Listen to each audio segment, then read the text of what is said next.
13वां अध्याय। ऋषि बोले, हे राजन, इस प्रकार मैंने देवी जी का उत्तम महात्म्य तुम्हें कह सुनाया। जिसने इस जगत को धारण कर रखा है वह इस प्रकार के अभाव वाली है। वह देवी विद्या उत्पन्न करती है। उसी भगवान विष्णु की महामाया ने ही, हे राजन, तुमको इस वैश्य को तथा और भी विवेकवान जनों को मोहित कर दिया है। यह पहले भी मोहित थे, फिर आगे भी मोहित होंगे। इसलिए हे महाराज, तुम उसी परमेश्वरी की शरण में जाओ, क्योंकि वही देवी इस प्रकार आधारित होकर मनुष्य को भोग,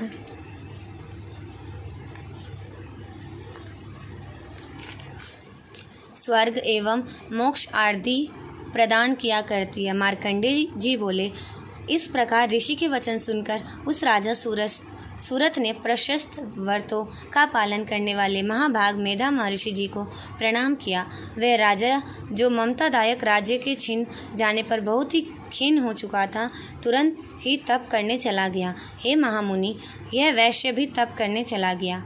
अंबिका के दर्शन के लिए नदी के किनारे बैठकर तपस्या करने लगी। वह वैश्य देवी जी का परम उत्पन्न सूक्त का जप करने लगा। इस प्रकार उन दोनों ने देवी की आराधना के लिए नदी के किनारे मृत्तिका से देवी जी की मूर्ति बनाई।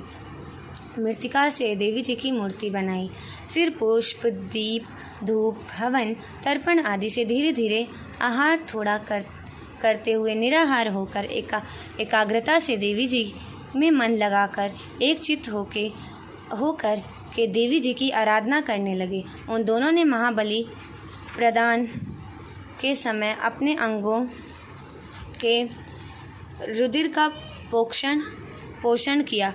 इसी प्रकार संयम पूर्वक 3 वर्ष प्रयत्न आराधना करते रहे। तब तो जगत को धारण करने वाली देवी ने प्रत्यक्ष होकर दर्शन दिया।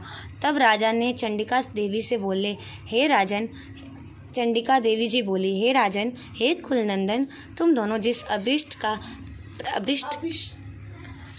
अभिष्ट की प्राप्ति के लिए मेरी प्रार्थना करते रहे हो, वह मुझसे मांगो, मैं प्रसन्न हूँ, तुम्हें सब कुछ दूंगी। मार्कंडेय जी बोले, तब राजा ने दूसरे जन्म के लिए अक्षय रहने वाला राज्य मांगा और इस जन्म में शत्रु सेना को बलपूर्वक नाश करके फिर अपने राज्य की प्राप्ति का वर मांगा। वैश्य का तो चित्त संसार से खिन्न हो चुका था, इसलिए उस ज्ञान का वर मांगा जिसके द्वारा संसार की अहिंता ममतात्मक आसक्ति नष्ट हो जाए। देवी बोली, हे राजन, थोड़े दिन तक तुम अपना नाश करोगे। कठिनता के बिना ही अपने शत्रुओं को नाश करोगे। वहीं पर तुम्हारा राज्य स्थिर हो जाएगा। फिर देहांत होने पर सूर्य देव के अंश द्वारा जन्म पाकर इस पृथ्वी पर तुम सार्वणिक नामक के मनु होगे।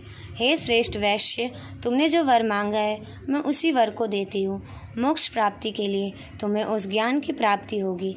मार्कंडेय ऋषि बोले, इस प्रकार देवी जी के उन्हें अभिलाषित वर दिए।